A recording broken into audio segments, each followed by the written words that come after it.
Hey, you got those new sticky Dunlops on. Yeah, they're supposed to be pretty cool. They as sticky as they say? That's why I got them. Truth is, I just don't know. Yeah, see what you mean.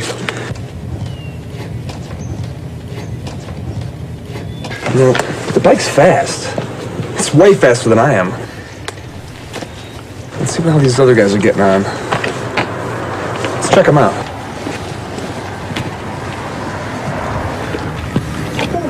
Whoa. Oh, whoa. Now, this guy's brave. He can really lean it over. Hey, look at those foot pegs all ground away. Jeez. And that tire. Gosh. Can I help you gentlemen with something? Is this your bike? Yes, she is. Hey, how do you do something like this with a bike like that? I guess I learned a few things in my days. Yeah, I guess so. You got any advice for us? Advice? It's a very interesting topic. You brake straight up. No way, pup. Trail brake. All the time. No, bro, I'm pretty sure you're supposed to counter steer in the turns. Just get more seat time. You'll improve. No way. You gotta plan out your laps. Be safe.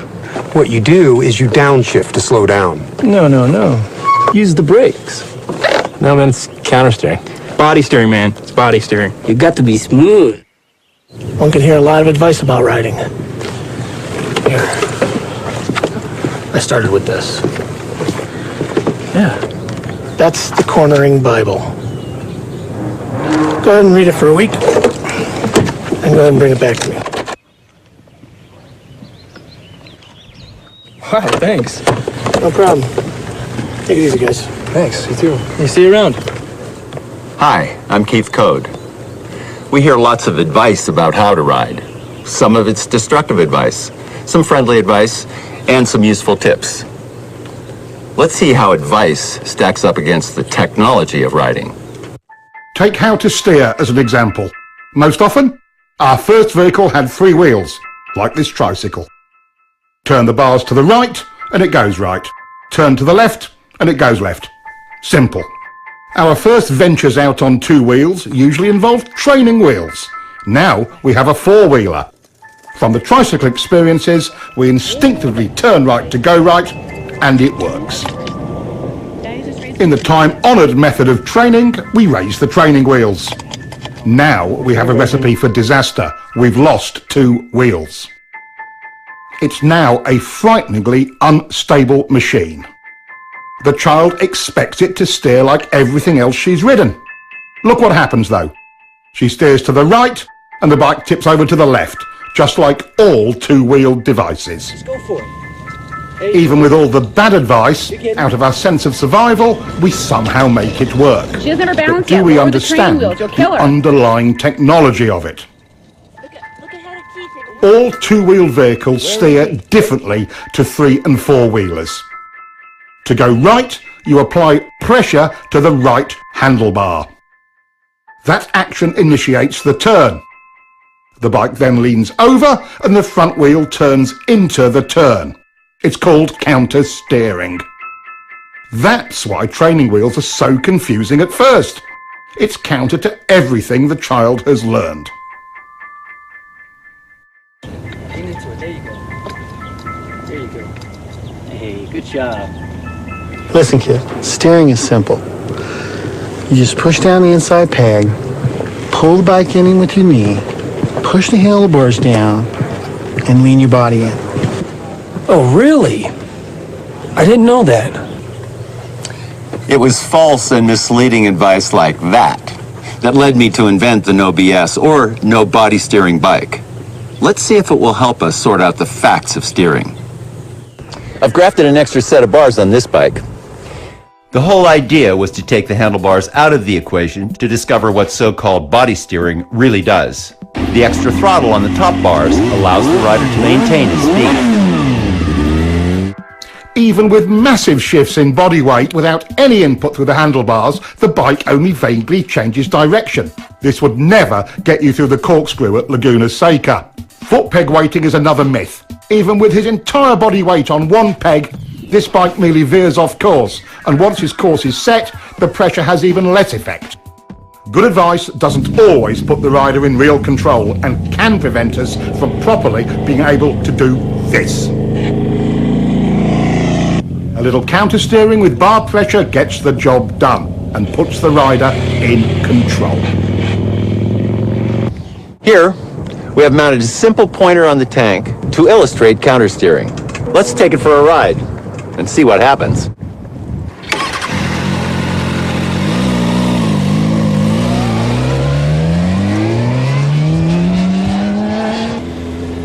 See how the pointer shows the bars moving first to the left and then right, and vice versa? This is counter-steering. It's the only way to accurately steer a motorcycle. It really is simple. Just press on the bar and the bike responds instantly. That's all you do, and it works all the time, every time, even with only one finger.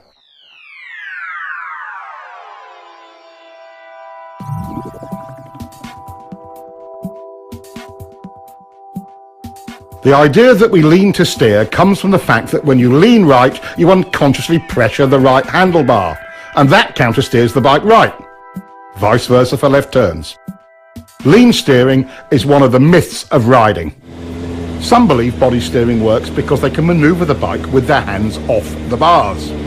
When we move our weight around on the bike, it actually creates a counter-steering action. Look at the pointer.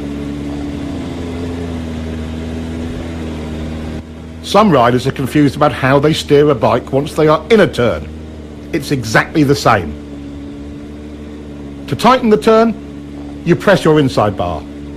To widen your turn and bring the bike up, you press the outside bar. Counter-steering always works. Countersteering is a piece of riding tech that will help you to improve your control in virtually every situation. Let's take a look at some other parts of riding. You guys really do have the cutting edge of bike technology, don't you? But look at the size of that rear tire. Look at the size of those brakes. I'll bet you really can haul on them if you need to, huh?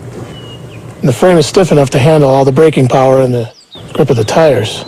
So how many ponies does it have? Well over 100. Mine's are on 150. They say it'll do 180.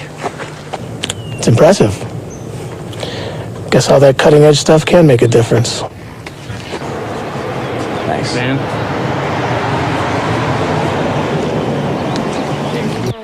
But sometimes the cutting edge cuts the rider. What's needed is the riding technology to match the machine's technology. After over a century of development, motorcycles are truly precision cornering machines. But that doesn't eliminate rider error. What stops most riders from being able to use all of that potential?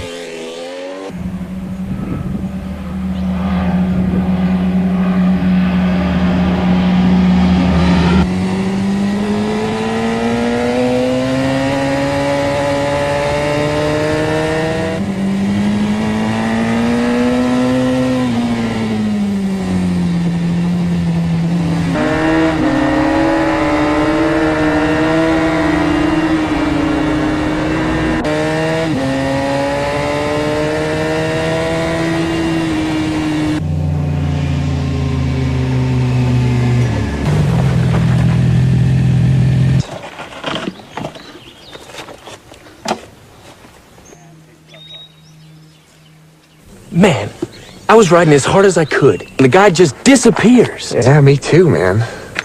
Hey, is there anything in that Twist 2 book he gave us about riding harder?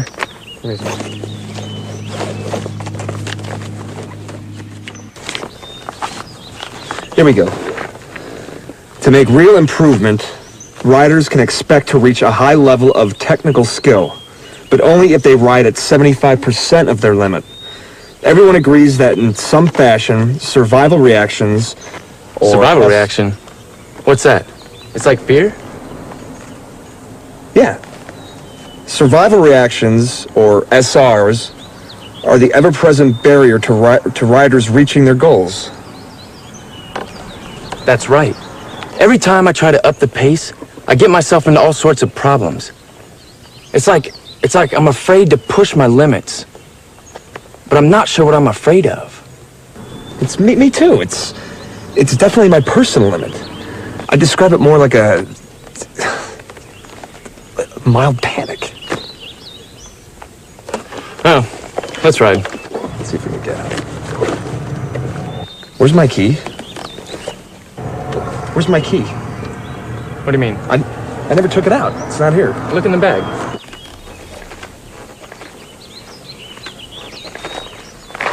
It's an agreed upon fact.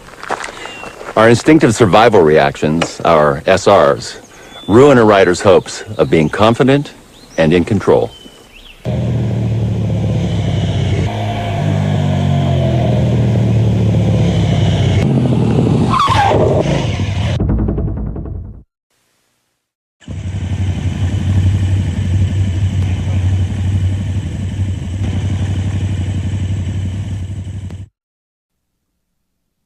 In riding, there are 8 distinct so-called survival reactions, or SRs, and we can see all of them in this one incident. Immediately, we see the rider trying to use body steering into the turn when he should have countersteered, so he starts out a little wide. If you'd known how to steer the bike, this whole thing could have been avoided. Let's get back and see what other errors were made. He gets on the gas to stabilise the bike, but chops it mid-turn. The bike stands up a bit, and that's SR number 1, chopping the gas from panic. Now he's counterleaning against the angle of the bike. This increases bike lean angle, but doesn't tighten up the turn as he had hoped. This is another SR. Now the bike is unstable and running wide, so he tightens his grip on the bars, our most common SR. None of this helped. He's running wide and panics. He's looking everywhere but where he should be. Around the turn. This is visual panic. He target locks on the very thing he doesn't want to hit. An SR? You bet. In a panic, we go where we look. He's steering directly towards the log where his attention is locked. SR number 6. With his attention tunnelling down, he cannot steer effectively and becomes frozen on the bars. Yes, SR number 7. He can't turn, so he jumps on the brakes. Our 8th SR. His lazy steering started the whole mess, but when he chopped the throttle off, it got worse. First, let's take a look at throttle control and how it works.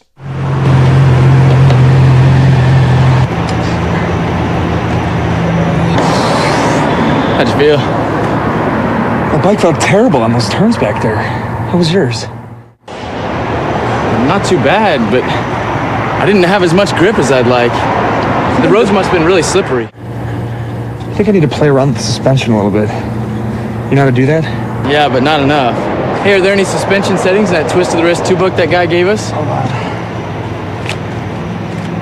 It says here that understanding the performance specifications of your bike is one step in reducing throttle control survival reactions that detract from your riding. Sounds about right. What does that mean? Considering that most machines in a static or constant speed situation have roughly 50-50 weight distribution, we can begin to calculate the guidelines for correct throttle control through a turn. The fact the rear contact patch is the larger of the two tells the story. Give me more weight, I can handle it. So, once in the corner, our task is to shift 10 to 20% more load to the rear to give it its fair share of load. This we do with the throttle. Technically speaking, we want a slight 0.1 to 0.2 Gs of acceleration to accomplish that. Simply put, in a straight line, it's the force generated by a smooth 5th gear roll-on in the 4,000 to 6,000 RPM range on pretty much anything over 600cc. That's not much acceleration, but it transfers the weight. Whatever the RPM range, we must maintain the weight transfer by continuing our throttle roll-on. Throttle control rule number 1. Once the throttle is cracked open, it is rolled on evenly, smoothly and continuously throughout the remainder of the turn. This is not just a racing technique. It applies to all corners on all motorcycles.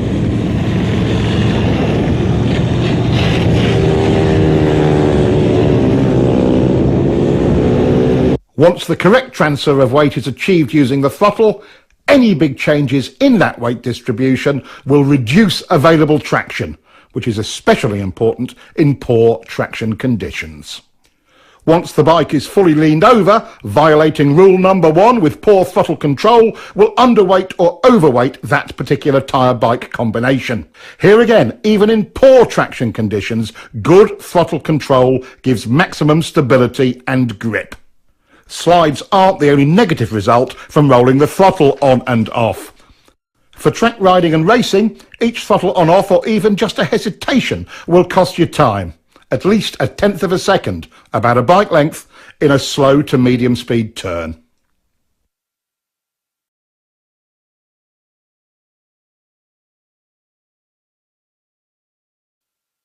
In higher speed turns, the same throttle error will cost you even more.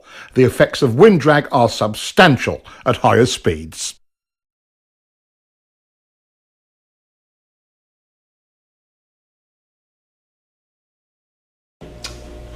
If the surface is slippery, do you want to overload the front or rear tires? No! Correct. If you're rough or inconsistent with your throttle control, will it reduce traction? Yes! Exactly. If you have good throttle control, will the weight be distributed properly on both the front and rear tire? Yes! Exactly. Now, what is throttle control rule number 1? Once the throttle is cracked open, it is rolled on evenly, smoothly, and constantly throughout the remainder of the turn. Good. Now, repeat that to yourself 1,000 times. Once the throttle is cracked open, it is rolled. This rider is late on the gas and gets very hard sudden acceleration out of the turn. This rider is trying for good throttle control and has nice clean roll on, not the same fierce acceleration as the first guy. But what is the actual result in exit speed? Let's look at the radar. A huge difference. There are 2 circumstances under which you may violate throttle control rule number 1. Let's take the point where you are bringing the bike up for the drive out of the corner as the first one. As the bike is brought up towards vertical, we can be more aggressive with the throttle. At some point, you can pin it. Coordinating your throttle roll-on with bringing up the bike is how to maximize your drive off of any corner on any size bike.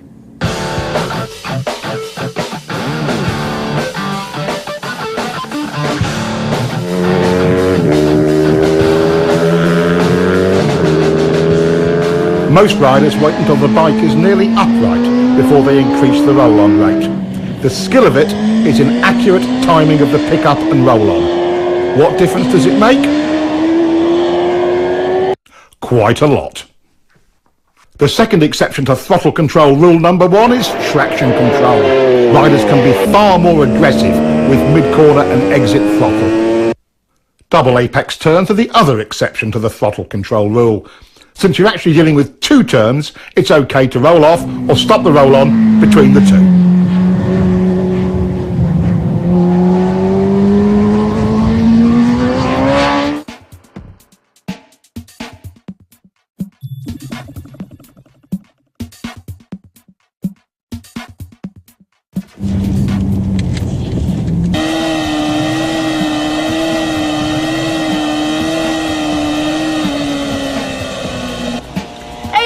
CBR 1000. In our 6. Look at the guy on the Repsol. He's not smooth with the gas.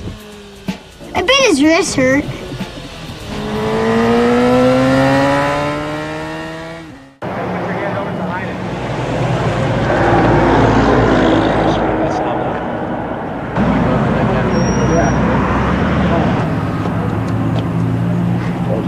Told ya. What are you looking at, kid? Your tires. What do you kids know about riding? Once the throttle is cracked open, it is rolled on evenly, smoothly, and constantly throughout the remainder of the turn. How long have you guys been riding? been? About 3 months. Have you guys ever been at a riding school? No, but we got this book this guy gave us. Yeah, just keep reading it. Come on, boys. It's time to go.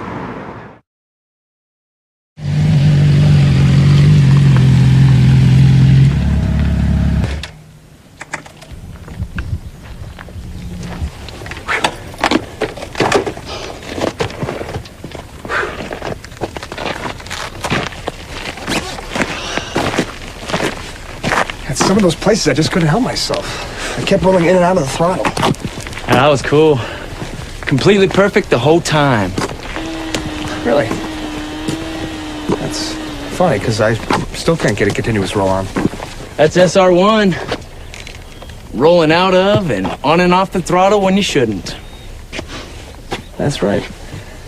Survivor reactions. How could I forget that?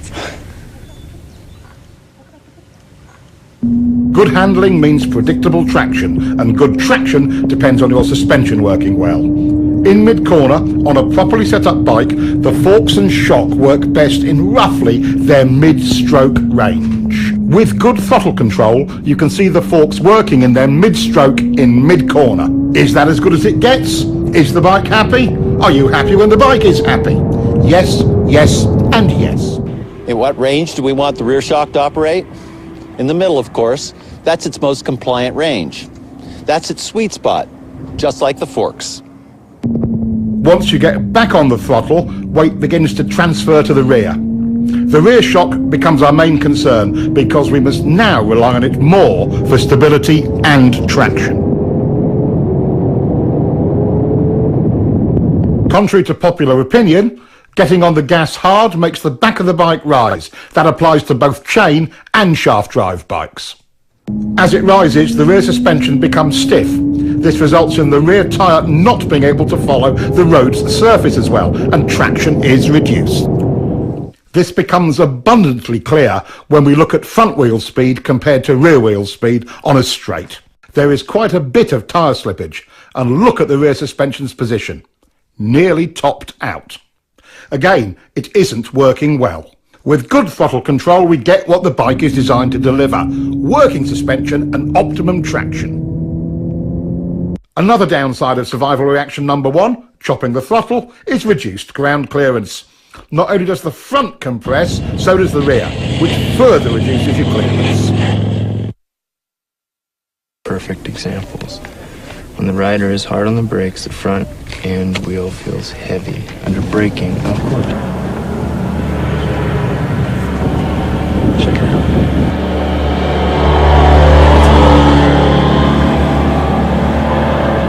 Man, he is smooth.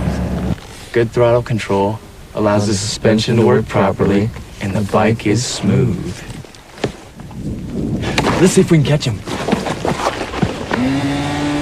Our new riders might have grasped the idea of good throttle control, but they certainly haven't mastered it yet.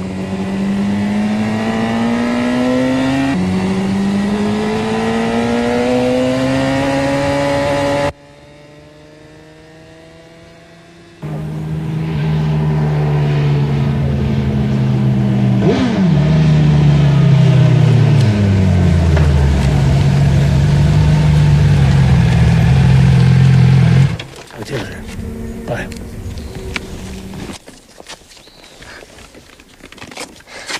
I figured you guys would come this way.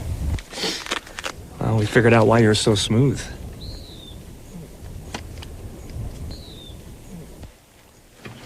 They've got it.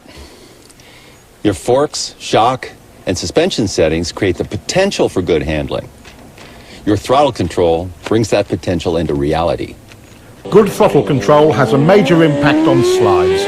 In controlled slides like these, good throttle control maintains stability. In unwanted or unexpected slides, chopping it makes it worse. Watch this. Good throttle control in reverse can save you from the high side. His smooth roll-off works much better. Practice your roll-off as often as your roll-on. When the time comes, it could make all the difference. Without getting into anything really nasty, like oil on the road, what are the usual conditions that activate our off-the-gas SRs? How about some of these? Water and sand are two big concerns for most riders. While you must not be aggressive with the throttle in situations like this, you certainly don't want to chop it either. What is your best bet if it's really slippery? Well, pick it up as best you can. The less lean angle, the better.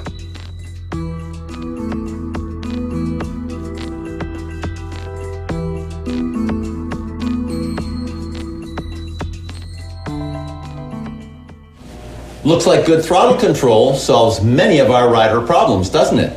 Yes. There are many factors that affect what line a rider may take through a turn, and we'll explore that later. The point we want to make now is this: no matter what line you take, high, low, middle, whatever, good throttle control is the gauge by which you can judge it.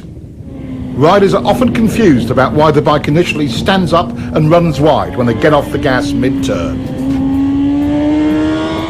Once into your lean and the gas is rolled off, weight transfers to the front of the bike, compressing the forks. That weight goes to the front tyre and spreads out the contact patch. This creates additional drag on the patch to the inside of the centre line of the bike. That drag countersteers the bike upwards and it runs wide.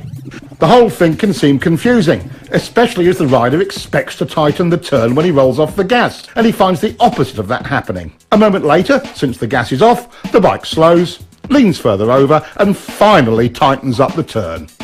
Applying brakes mid-corner creates the same effect.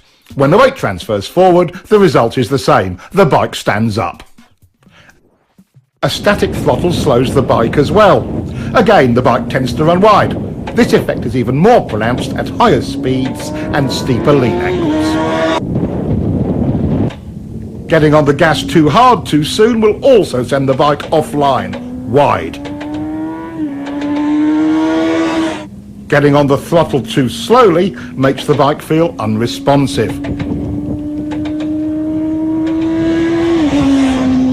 As we see here, with good throttle control, the bike looks and feels stable on its line and leaves the corner faster. Getting the feel for how much throttle the bike wants and needs to be stable and have good traction and hold its line is the art of good throttle control. There are choices in lines, but the good ones follow the throttle control rule.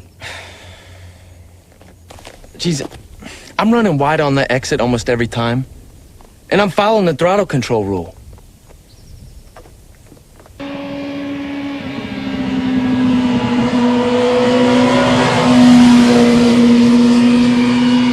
It doesn't make any sense. What's that Twist 2 book say? You get on the gas as soon as possible. Well, I'm definitely doing that. But still, coming out, I can't hold my line. Well, yeah, mine's holding a line. It's just unstable at the beginning. I'm not running wide on the exit, but my bike doesn't feel planted until I get to the apex. I don't know what we're doing wrong. Let me take a look.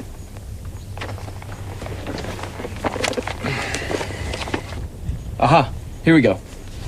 To meet the throttle control standard, steering is completed before you get it on. This doesn't mean at the apex, right before, or just after, or at any particular part of the turn. It means as soon as possible once the steering is completed. I never thought of that. See, I was told you have to wait until you get to the apex. I've been scared to get it on before that. Let's look at all 6 of the off-the-gas results and see why it's so important to follow the throttle control rule and get back to the gas as soon as possible once the bike is turned. Weight transfers forward, changing our available traction. We've lost our suspension's mid-stroke sweet spot. The bike will tend to overreact to rough pavement and can become a bit twitchy. By creating some instability, the bike initially tends to run wide. As we saw before, we lose ground clearance on both ends of the bike. And lastly, the bike slows down. These are the 6 results you get from waiting too long to get back on the throttle. Getting back on the gas as early as possible solves all of these. The bike becomes planted and predictable, but can you get on the gas too early? This rider got greedy with the throttle way too early, but the solution was correct. Roll off, reduce speed, repoint the bike, and then roll back on. To add lean and throttle at this point of the turn is a common cause of crashes. But this is the way it really should be done.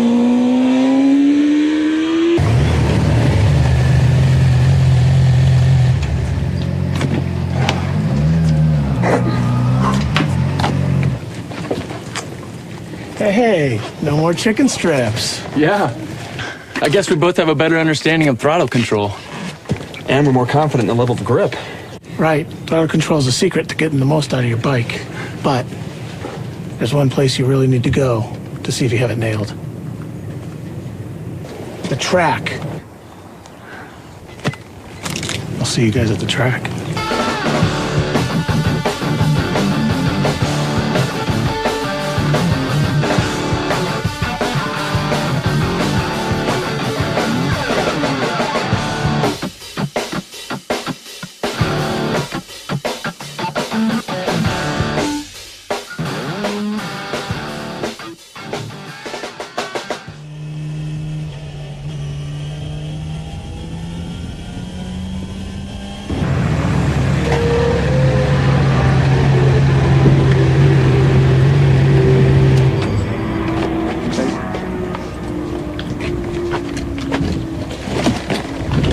I stayed with you all the way to that fast turn. Man, you just pulled away like a train.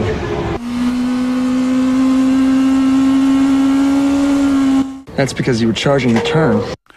Charging turns is a common rider error. Being fearless with the speed and brakes coming in often adversely affects entry and mid-turn throttle. That was a mistake.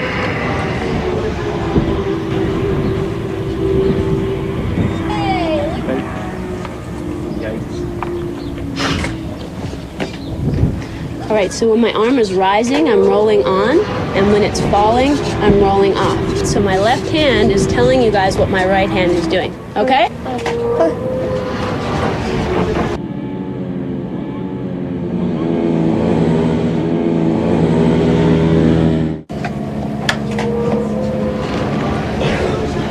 I got it on that first turn.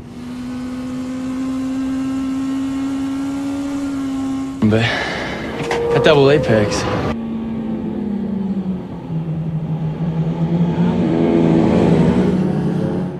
Well, man, you're still charging the turns. Yeah, you're right. That's SR number one in another form. I'm greedy with the gas going in there, then coasting and losing too much speed. Charging your turns just masks your sense of speed. Let's take a look.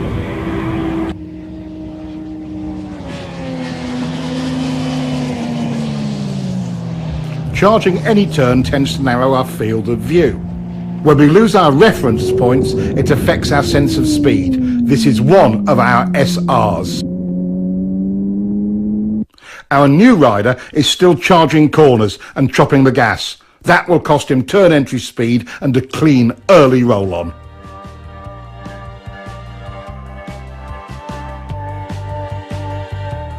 This looks pretty rough. Even in slow speed situations, the throttle is our friend. Nothing else will stabilise the bike. Once you've mastered your throttle control SRs, you have taken a giant step towards control over the bike and confidence in yourself at any speed.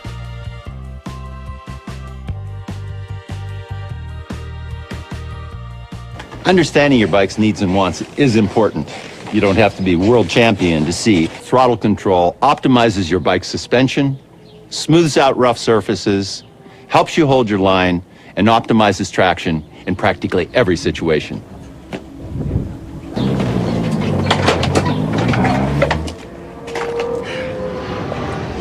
Man, this track riding is really hard work. Yeah, I got a really bad forearm pump. I could hardly grip the front brake. It's like riding motocross all over again. We gotta get ourselves down to the gym and work out a little more often. Yeah. My first reaction is to tell them both to relax. let's take a close look at how excess rider input creates instability and tires out the rider. Here again, holding on too tight causes the rider to receive too much input. The tighter you hold on, the bigger the bumps seem. Small shakes from the front end are amplified as well. Why are the bars moving? What are they searching for? They're trying to find a position that will stabilise the bike by maintaining the correct tracking of front and rear wheels. The bike does this without any help from the rider. If the rider could hold on tight enough to stop the bars moving, he would only amplify that wobble. The force he puts into the bars creates resistance and a ploughing effect at the front tyre's contact patch. Now the back of the bike wants to rotate around that resistance and the wobble becomes even worse. Setting a wheelie down crooked is an extreme example of this.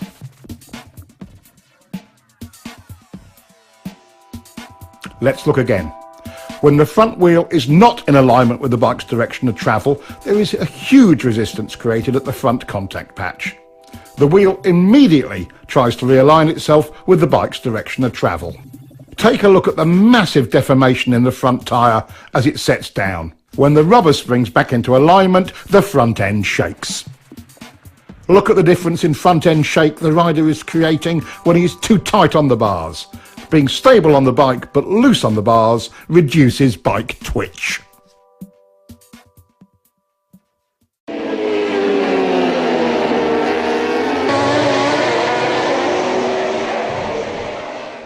Holding on too tight transfers engine and road vibration to your hands and arms, tiring them out and making them numb. This in turn causes you to hold on even tighter.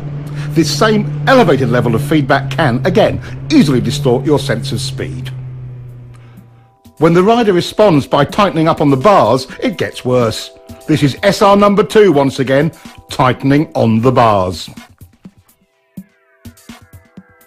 Over poor surface conditions, a rider who tenses his back gets out of harmony with his bike and will tend to bounce in the saddle. This causes extra suspension action. Your legs are a terrific help to your bike's suspension in these situations. Riding light in the saddle using your legs with a loose and slightly arched back helps enormously.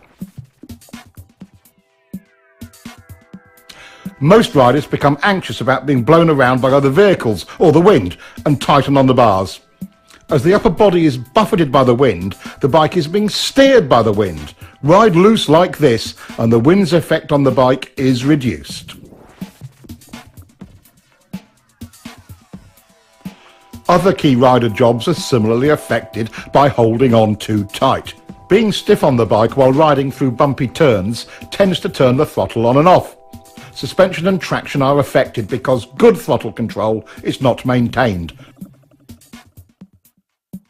Riding loose solves this.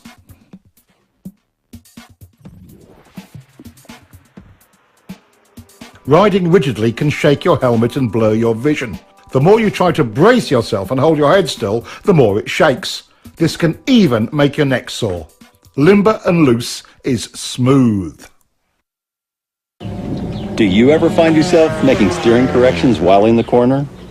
This is another part of survival reaction number 2, gripping the bars too tightly. As the bike runs wide, or feels like it's running wide, survival reaction number 2 kicks in and steering corrections occur.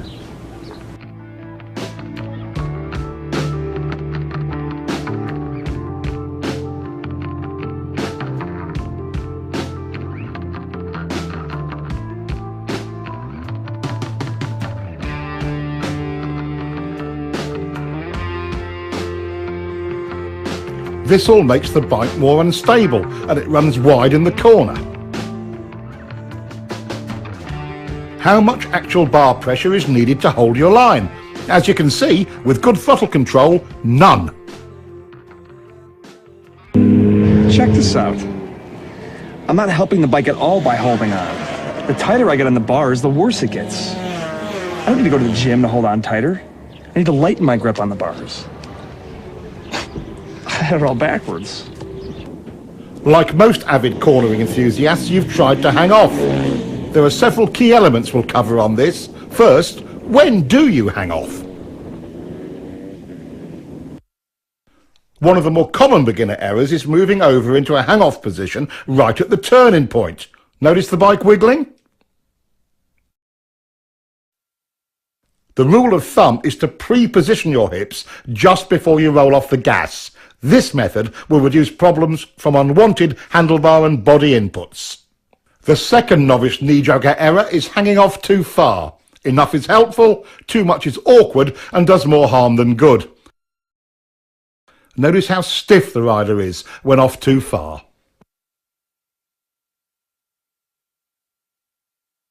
One cheek off the seat is enough. These two simple rules will get you started. Hang off early and not too far. The opposite of hanging off is crossed up. This reduces control, exaggerates lean angle and makes the rider twisted and tight on the bike. With a hung-off body position, control improves. Lean angle is decreased and the rider is in alignment with his bike and relaxed. Compare the two. With the speed and line almost identical, look at the difference in exit lean angle.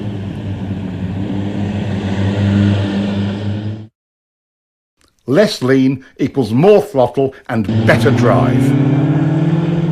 Now let's compare straight up riding with hanging off and see if there is a difference. Here he is riding straight up.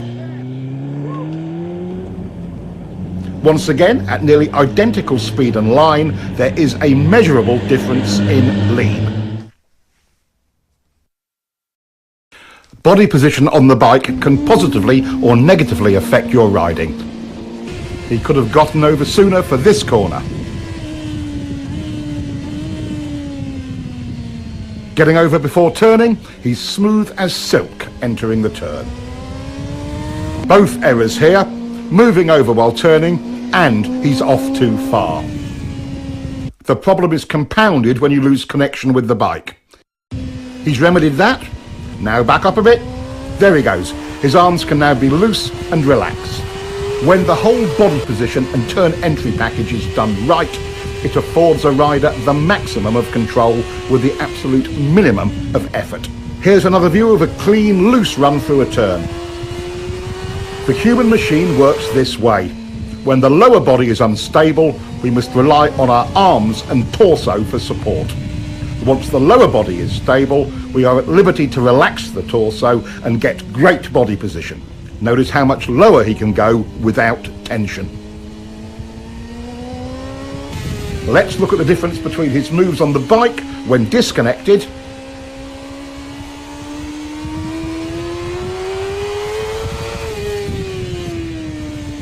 and compare that to locked onto the bike firmly. Much more relaxed and in control. The crossed up riding style looks even worse from on board. Everything about the rider is twisted and unnatural. Head, shoulders, even eye position is strained. One last look at the difference between riding crossed up and stiff on the bike and riding in alignment, well connected and loose.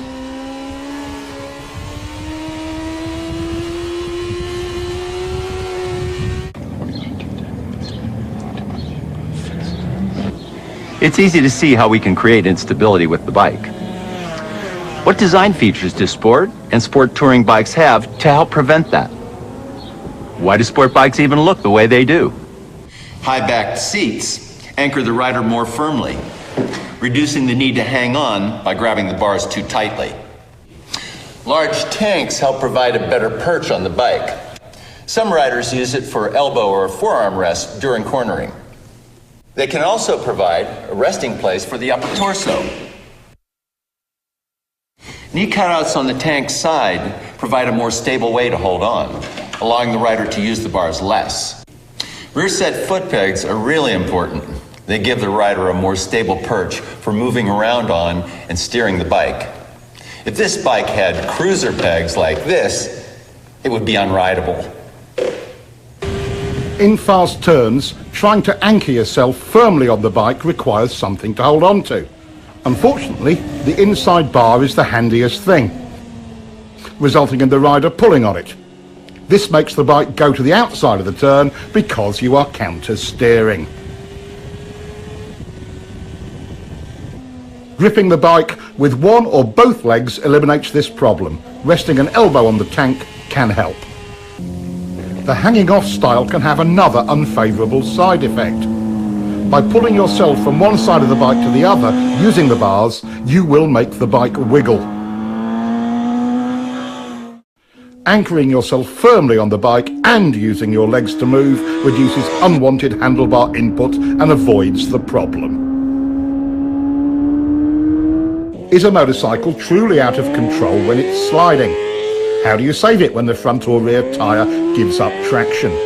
Why don't the fast guys always crash when their bikes slide?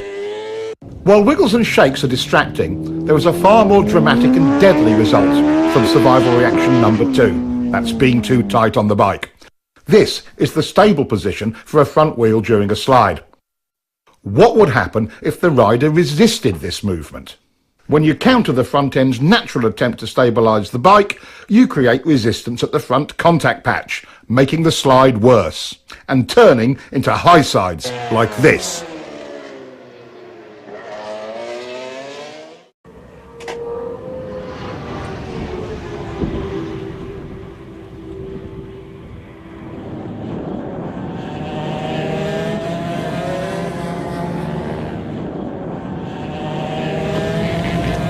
My rear tire must have gone off.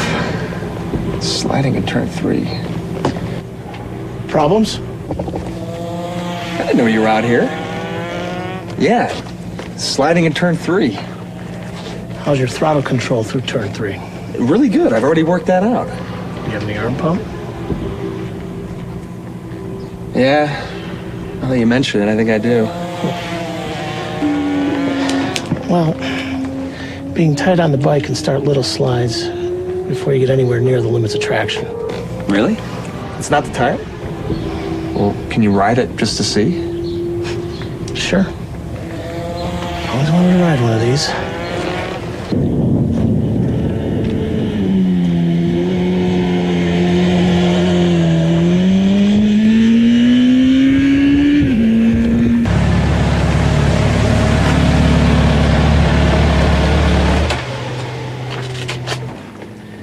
So how was it?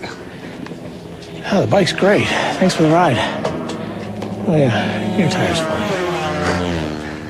I guess I'm making it slide then, huh?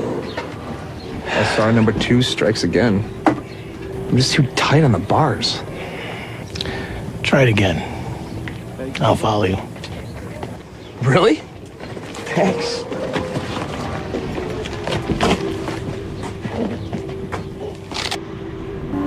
While he may not be really fast yet, our new rider is making real progress.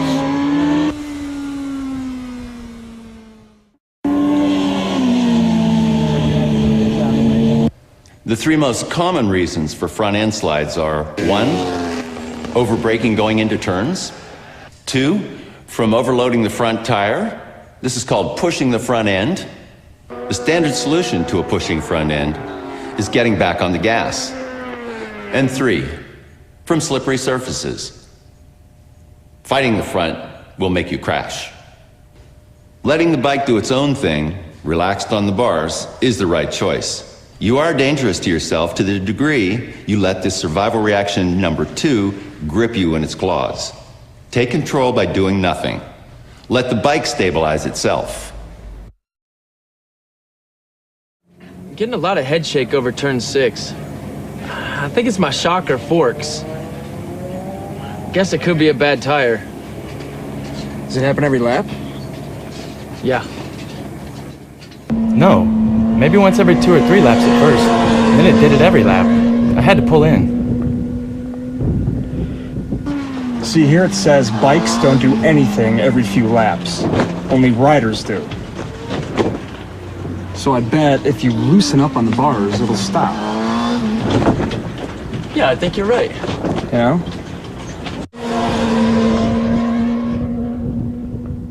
We can contribute to or detract from the bike's inherent stability by understanding its demands and eliminating any unwanted or unneeded inputs. Take braking. With the weight forward, stiff arms, and up on the tank, the bike stoppies. With less bar pressure and the rider stabilised by the tank, the bike is more stable. Back in the seat with loose arms gives controlled braking. Even with severe lock-up, control is much improved. An all too common error is twisting to the inside of the bike. He's trying to gain stability, but creates tension. Even if you don't hang off the bike, stabilising your body is still important. Gripping the tank with one or both of your knees as you go into and through the turn is simple and efficient. The more firmly you anchor yourself, the easier it is to relax your torso and arms. For mid-corner, suspension is set up for a given amount of weight fore and aft.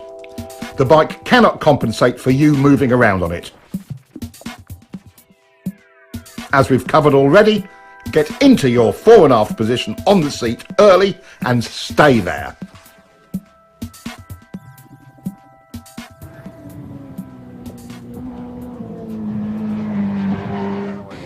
Just to recap, your bike's suspension can be adjusted for a variety of road and track conditions, but you cannot adjust it for excess rider input.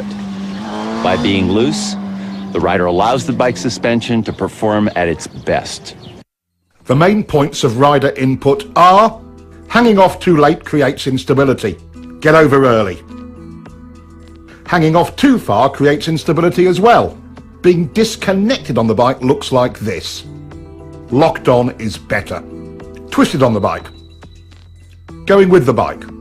The seat provides stability, and so does the tank.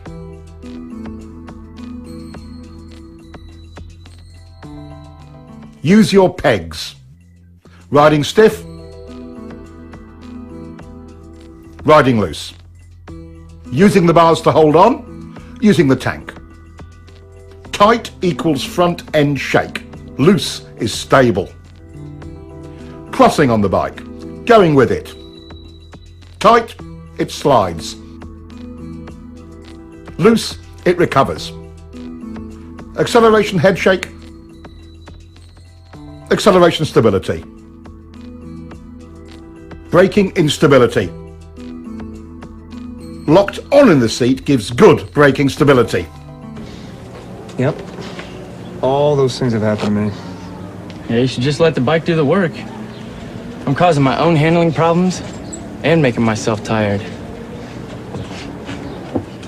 Stabilising the bike is the rider's goal in any corner. Throttle error or entering a corner too fast are two of our known enemies in getting that result. But perhaps the most important of all is your line through the turn. Having a poor line through any corner makes the rider's job of stabilising the bike with good throttle control all but impossible. We've already explored counter-steering and know it gives us effective and precise control of the bike's direction. But there are three underlying principles to steering that you must understand. There are three tools we use for executing our line. One, where you begin the turn.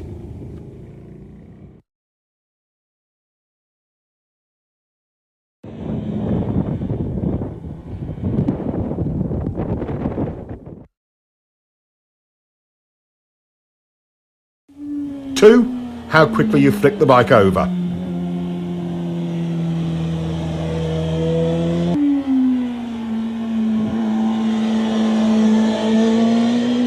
Three, how far you lean it.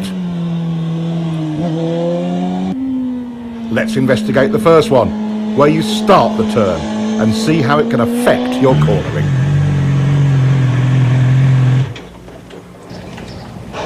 Hey, you're doing good, huh? That's getting better.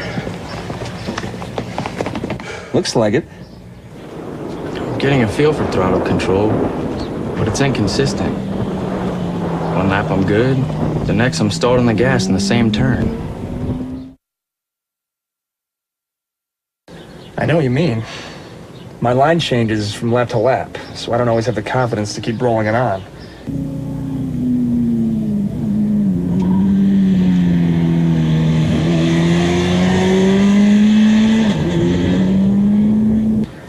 Gets to me. Yeah, that happens to me too. It totally blows my confidence and I'm right back to rolling it off. I hate when that SR happens. Yeah, well, it says here that there are 11 things that are influenced by where you turn into a corner? 11 things. Guess what? Both of our problems are on that list. Really? Yeah. But what is the solution? What can you do to bypass these problems? The answer is too simple. Find and use a good turn-in point. Finding a turn-in marker and using it will give you consistency. It helps you avoid problems like inconsistent lines and throttle errors. How can you find a good line? Once you establish a reference point, the trial and error method will tell you what works and what doesn't. That tar snake on the pavement is a good reference point. He tries a later turn-in, but that chops up his brake release. A little earlier runs him too wide and the throttle goes off and on.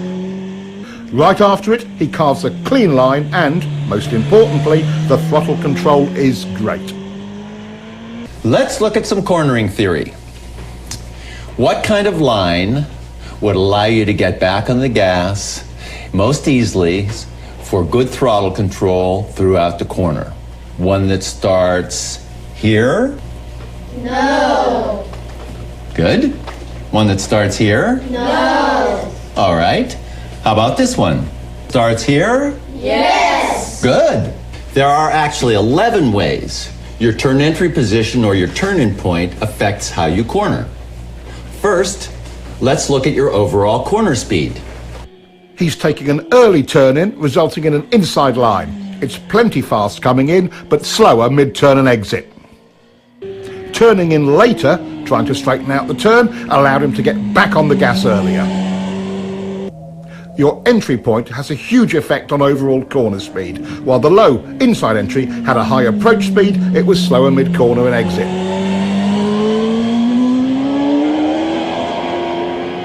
The higher outside turn entry allows him to point the bike more towards the exit. Even before mid-corner, he's back on the gas. Now let's look at how entry point affects braking. Your beginning and ending brake points are both modified by where you start your turn. On the low inside line, you're leaned over longer and brake pressure is critical because it's easy to lock up the front wheel. On the later turn entry, it's easier and safer because more braking is done with less lean angle, and it most often is completed earlier, allowing the rider to get back on the gas. This is a huge difference. If the pavement was slippery, which line would you choose? Finishing the braking earlier or later? Your turn-in point determines that. Let's follow him in on the high line. He ends his braking just as he's flicking it in, and he gets a better drive. By the way, even though it's usually a minor point, downshifting is another thing that is affected by where you turn in.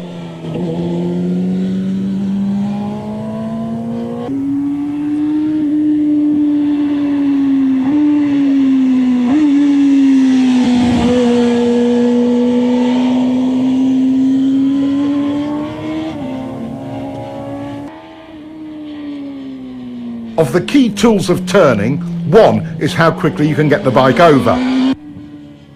It's easy to see how the early and later entries compare in this regard.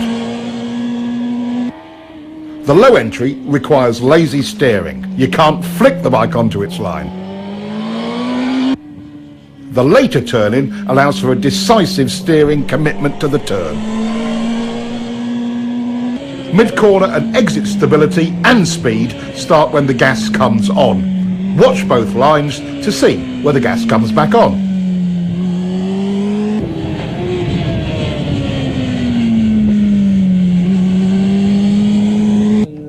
Our later entry rider was able to get back on the gas 37 feet earlier. That's 5 bike lengths. Earlier on the gas means stability through more of the corner.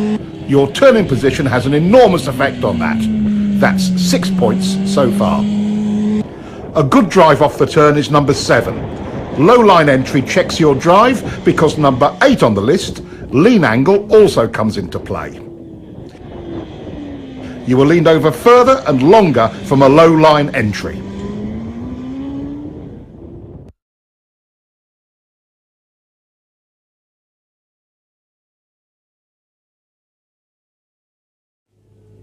Seeing a line that is taking you too wide does not inspire confidence. Seeing one that points you further up the road does. Number 10 is how much road you have at the widest point of your exit. On the street, the same principle applies. Staying in your lane through the middle and exit of the turn is all easier with a later entry point.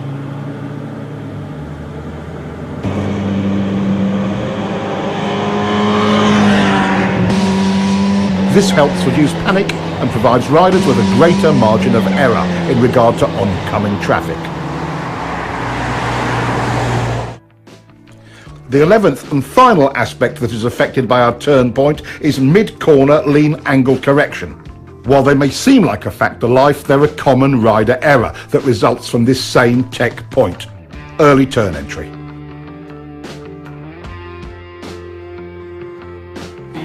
Throttle control rule number 1. The clean, continuous roll-on is always easier once you have established a workable turn point. The single biggest cause of SR number 1, going off the gas when you should be rolling on, is a bad line. We now know all 11 aspects of your riding that are affected by your turning point. Let's quickly review them. 1. Where the brakes go on. 2. Where the brakes go off. 3. Where the throttle comes back on. 4. Where the bike is pointed once fully leaned over. 5. Where will you finish the turn? How wide will you run at the exit?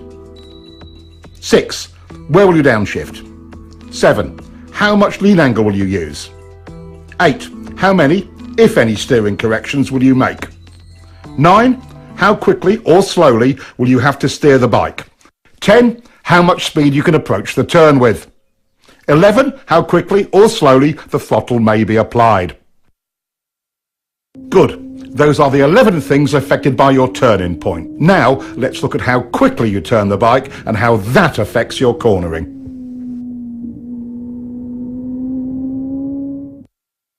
How quickly do you need to turn? Not very quick in this situation.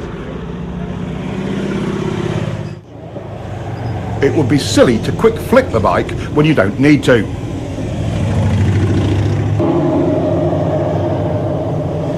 Here's the perfect flick rate. Being able to get a quick, clean flick has many advantages.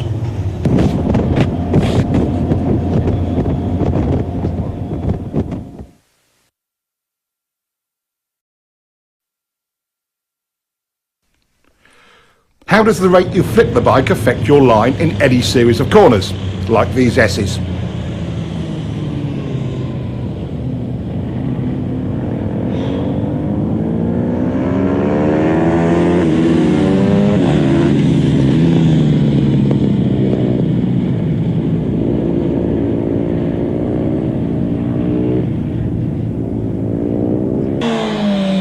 This rider's turn rate was too slow to get him on line to set up for the next corner.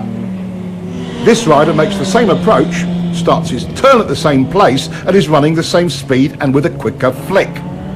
His setup for the next turn is a perfect line and it will work exactly the same way for you.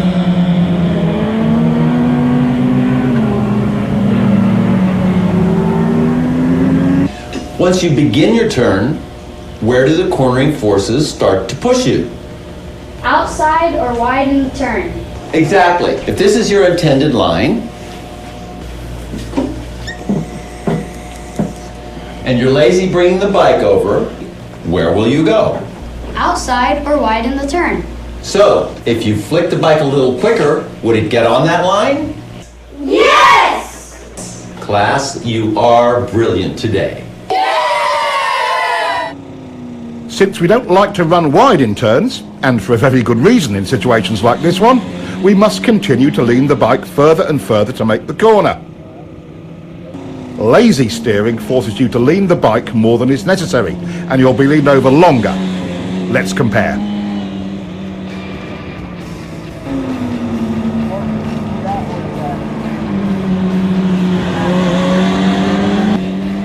The quicker flick brings the bike onto the desired line. No extra lean needed. Look how much space he has on the outside of the turn. That would come in handy on the street, in an emergency, or on the track for speed.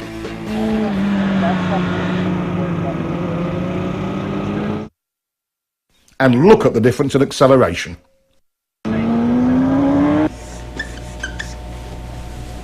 What are the immediate benefits of getting the bike turned quicker? More control. Yes, that's true. But why do we have more control and confidence? Earlier in the gas, better throttle control. And better traction. It's not leaned over as long. More choices on your lines. You get on your line earlier. Less lean angle. I think you've got it.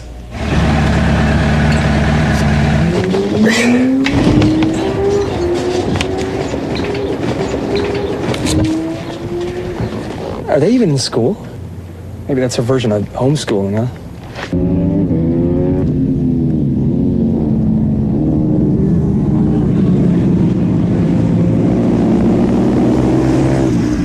I wish my mom had taken me to the track when I was 10. I'd be a world champion now. Yeah, you're right. The approach speed and turning point for both riders was very similar. So what was the key difference that got this one through and put this one in the dirt? Let's look again. At this lazy steering rate, even if he leaned it over further, the results would have been the same, or worse. The simple solution is flicking the bike quick enough to make the line. Now, what will happen when they increase their turn entry speed? His result would just get worse. With a higher entry speed than before, this rider still makes his line. It's quite simple. In turns like this, as the speed increases, so must your flick rate. The route to confidence with turn entry speed is nothing more or less than faith in your own ability to get the bike turned quick enough. Okay, we want to be able to turn the bike as quickly as possible for lots of reasons, like accident avoidance, to not run wide in turns or off the road, avoiding being late on the gas and adding excess lean angle.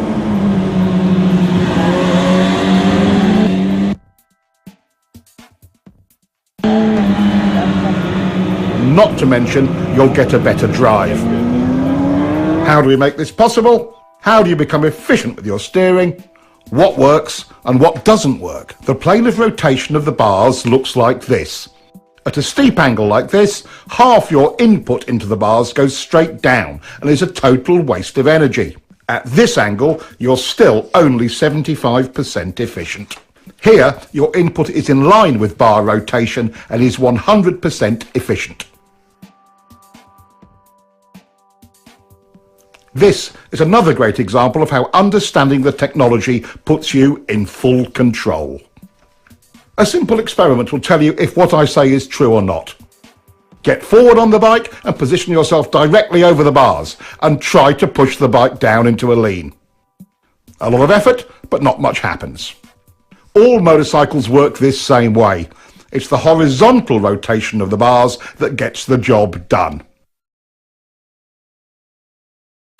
A huge part of rider confidence is knowing you can quickly turn when you want to or need to. It's not about the kind of bike you ride, it's all about control. Some say flicking the bike too quickly is dangerous or makes the bike unstable. But done correctly, it is clean, smooth and efficient. Any questions about flicking your bike? When can't you lean the bike over quickly? Okay, let's figure it out. Could you quick flick your bike if the pavement were wet or slippery? No! Could you quick flick on a cold tire or cold pavement? No! Could you quick flick with a handful of front brake? No! Could you quick flick with a tire that was brand new or not scrubbed in? No! You, could you quick flick with totally worn out tires? No! Do you need to quick flick your bike at low speeds? No! Now, do you get the idea? Yes! Our two new riders have come a long way towards understanding how the bike steers and where to turn it. Their confidence to lean the bike more is a direct result of that. Riders who understand this both look and feel in control of their bikes.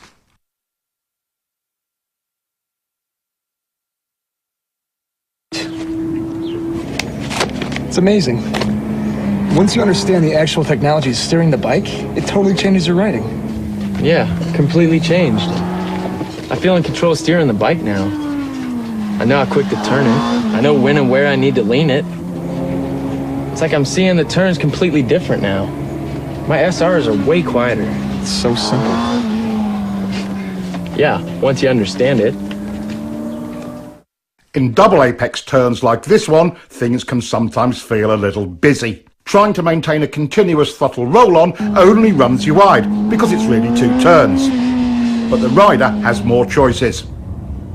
Just roll the gas on a little bit and hold it there. Not horrible, but not really stable either. Get on the gas and then off to turn it for the second part of the turn, then back to the gas. But that only chops it up, doesn't it?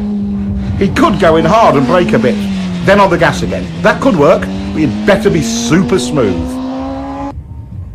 Okay, how do we do it? Timing is critical. Getting back into the throttle early stabilises the bike. Then, mid-corner, instead of rolling it off, he just stops rolling on. Here is where your body position comes into play in a big way. When you stop your roll-on, some weight transfers forward. If you are low and to the inside of the bike, it hooks around, tightening the bike's turning radius. That helps to get it pointed toward the exit without upsetting the bike. Look at how much earlier this rider is getting into his down and to the inside body position.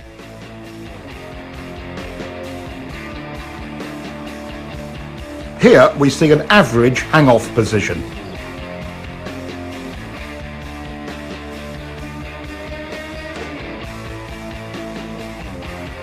Here's a more aggressive body position. Notice he's able to hold a tighter line.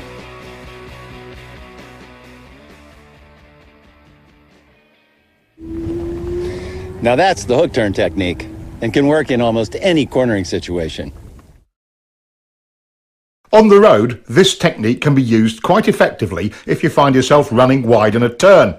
Dropping to the inside and down position, plus a smooth roll-off or momentary hesitation, not a chop-off of the gas, tends to tighten the turn for you. And don't forget to look where you want to go. That's way better than the alternative. Here is a technique that can aid you greatly in your efforts to steer your bike accurately.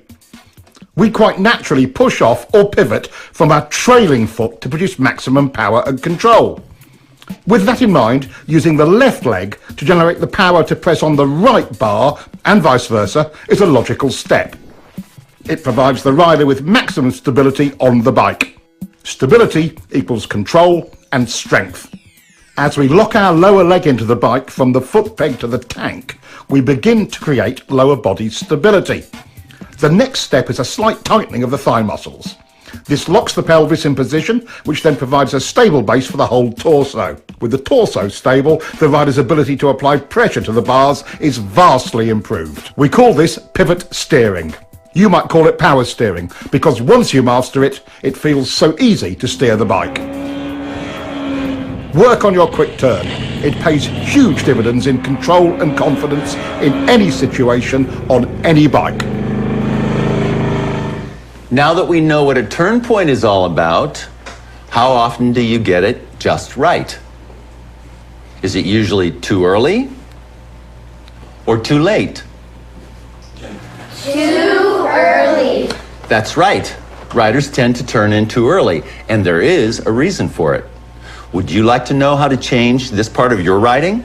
Yeah! Going where we look is an unfortunate survival reaction. In fact, it's SR number 5. For example, if this rider looks at the inside of his next turn, he will go there.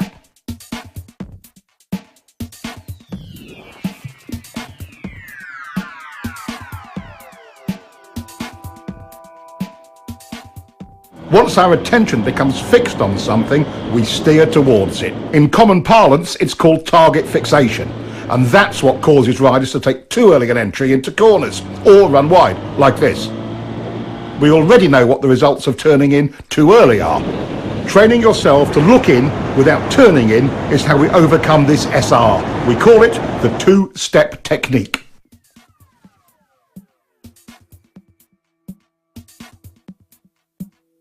It's also the key to finding a line that doesn't take you in too early, even on unfamiliar roads. Your first step is to estimate a turn-in point on the road ahead.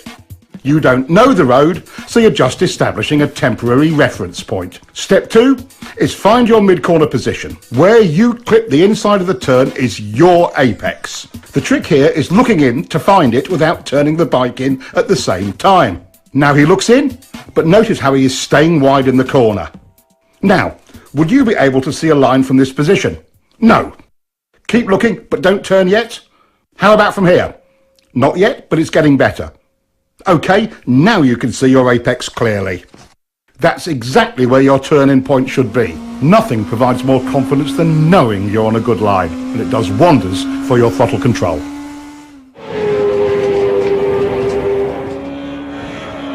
Hey, you're really starting to get that bike turned. Yeah, I just wish I was more consistent with my lines. I'm feeling kind of lost. Well, you know there's 4 chapters in here about vision. There's a technique in one of them. It's called the two-step that's supposed to help. Two-step. Let's take a look and see if we can sort out his inconsistent lines. He ran pretty wide on that pass. Let's see how he is timing his look in and turn in. Big mistake. He's looking and turning. Now he's not running as wide, but it's another different line. The two-step visual technique solves more than just where to turn into a corner. It can also help with your consistency. In the end, your lines will only be as accurate and consistent as your visual skills.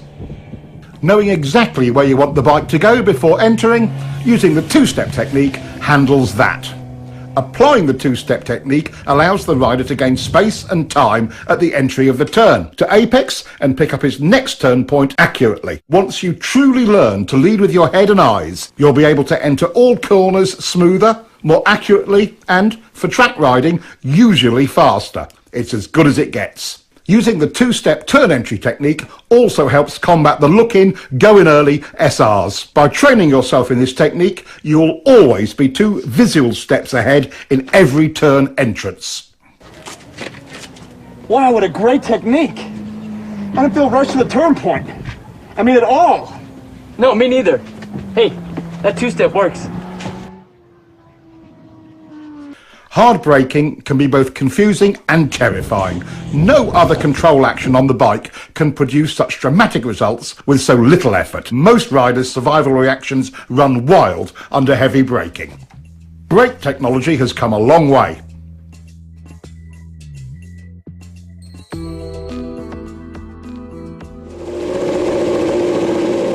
These improvements give riders far more choices on how to brake. But the laws of physics still govern how hard we can use them. Brakes, just like the throttle, are lean angle sensitive.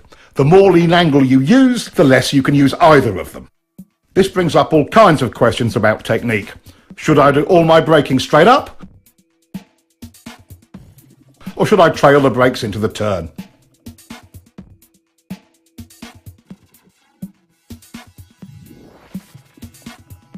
Should I brake easy at first and hard at the end, or the other way round?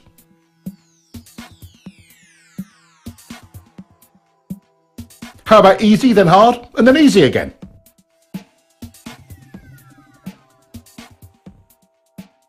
While braking, it's easy to lose sight of the real goal. Getting your turn entry speed perfect is that goal. With that in mind, which brake pressure sequence is best? Turn entry speed errors are easiest to make when you are hard on the brakes towards the end of braking.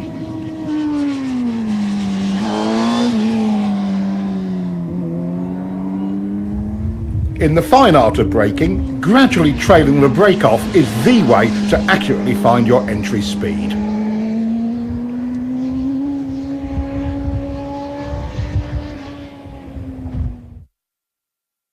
Straight up or trail braking, it's the exact same problem. Maintain control of your entry speed.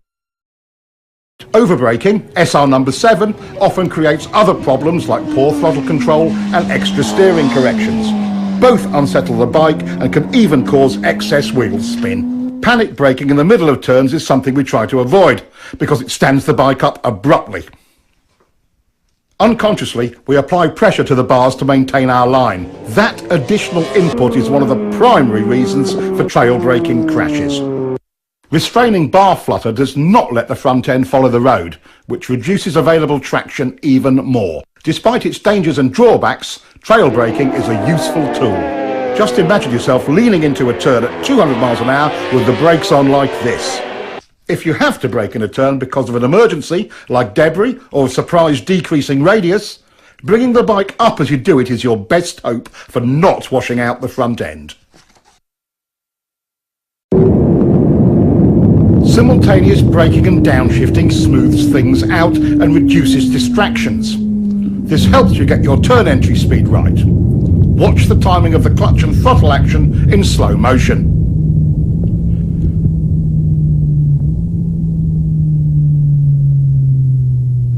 Slipper clutches seem to make this unnecessary, and modern electronics will probably make it an obsolete technique someday.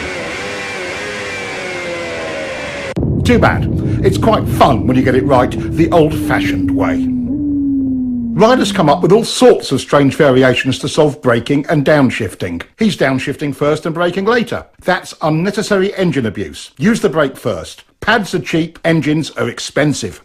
Some just downshift and don't bother to use the brakes at all. In some situations, when brakes aren't needed, that's okay. But again, pads are cheap. Letting the clutch out slowly seems to solve it for some riders, but that's just extra wear and tear on the clutch and drivetrain. Here, he's revving the motor, but the clutch release is so slow he loses all the revs from his throttle blip. Many riders use this sloppy method of downshifting. No revs at all and a slow release of the clutch.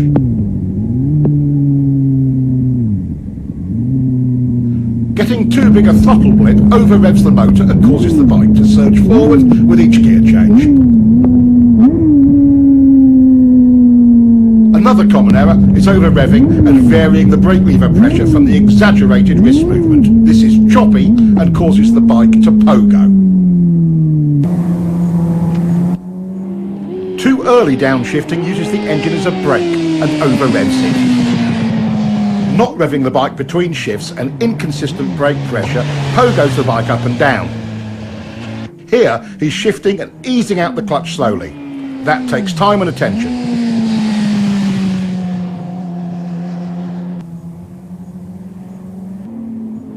He's revving it, but too high and still on and off the brake lever, pogoing the bike. Making clean downshifts and maintaining control of the brake lever throughout will help. Letting your fingers slide over the brake lever while you control the pressure works really well. Downshifting without the clutch is another way of handling it.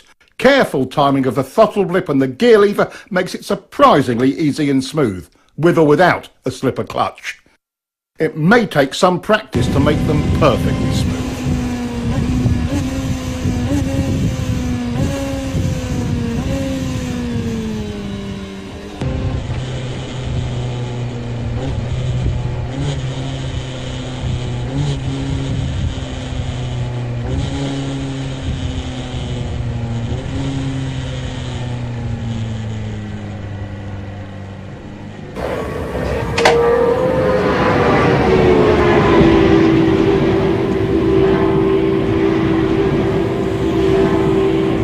Hey, you guys were looking pretty good out there in the corners.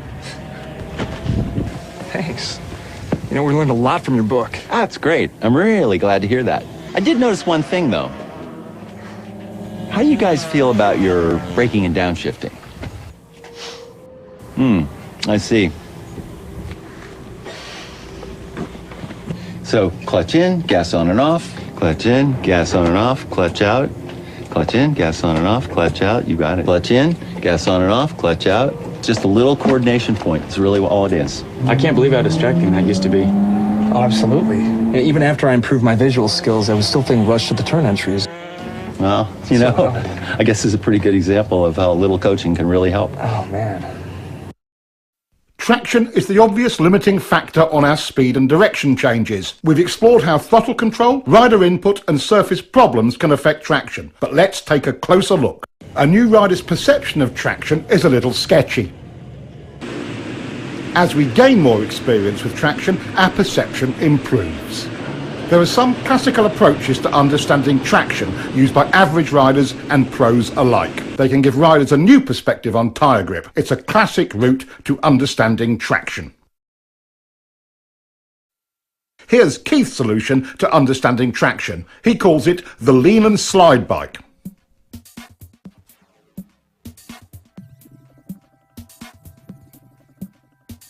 About this time, most riders would chop the gas in panic. It takes a lot more to lose traction than most riders think, but there are situations you should be aware of. Of course, if the tire was new and not yet scrubbed in, or too old, too cold, tire pressure was wrong, over or under inflated, if you were riding on a slippery surface or a polished surface, leaning the bike over too far, other mechanical problems, it would slide. The slide bike helps train riders to avoid slide errors. Watch what happens when he chops the gas.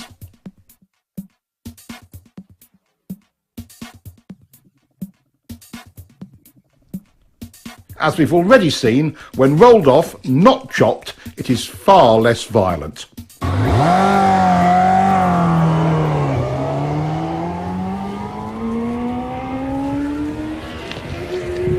Overriding the grip of new or cold tires is a classic novice riding error.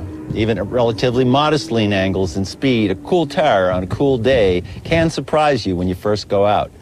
It doesn't take much to slide. Tire grip and temperature are proportional.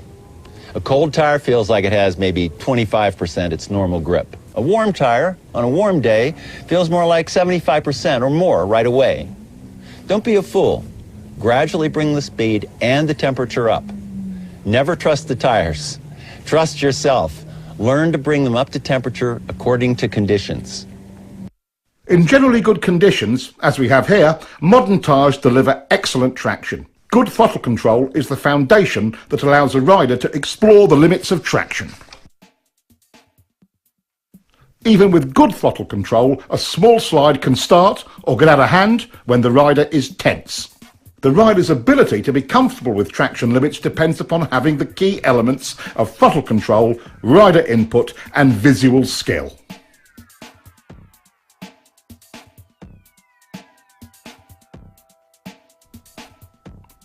Two other aspects of traction are important to understand. The more lean angle you use, the less side grip you have. The solution? Even when the rear tyre is totally lit up, bringing the bike up into the slide helps the rider maintain control. The lean and slide bike is one of the training methods used at Keith's school to help riders gain that confidence and experience with traction.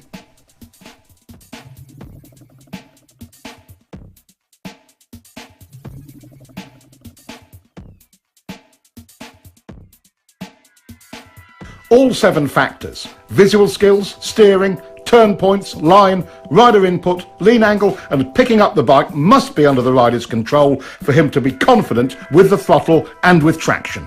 New technology is great, but even with traction control and modern electronics, the rider has to work his way up to using it. Being in control of these 7 factors is the quickest and easiest route to confidence. I'm so stoked. This twist tube book really helped my riding out. Totally. Feels like I'm making improvements every ride I take. It's as if there's no limits. You know, I see more ways to apply this information every time I read this. Look how good we could actually get. Oh, hey, Will. How you doing? Hey. You both look pretty good out there. Thanks. Yeah, but after watching you ride, you know, it just makes us want to kick it up a notch. So how'd you do it? I went to school. School? Let me ask you something. What do you do for a living? Well, I'm a doctor. I'm a software engineer. Why? Well, did you wake up one day just knowing how to do your trade? Or did you learn it by going to school? Okay, point taken. So, how do I find a school?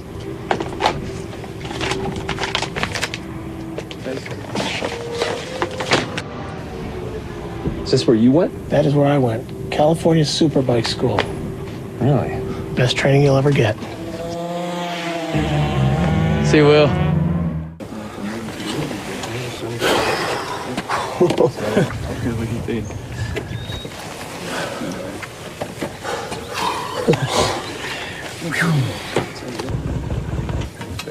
You guys must really push it hard. How do you ride that thing to the edge? I've learned a few things over the years. You got any advice for us? Advice? There's a lot of advice out there, guys. Why don't you get the real tech on riding? We'll lend you this copy of the Cornering Bible.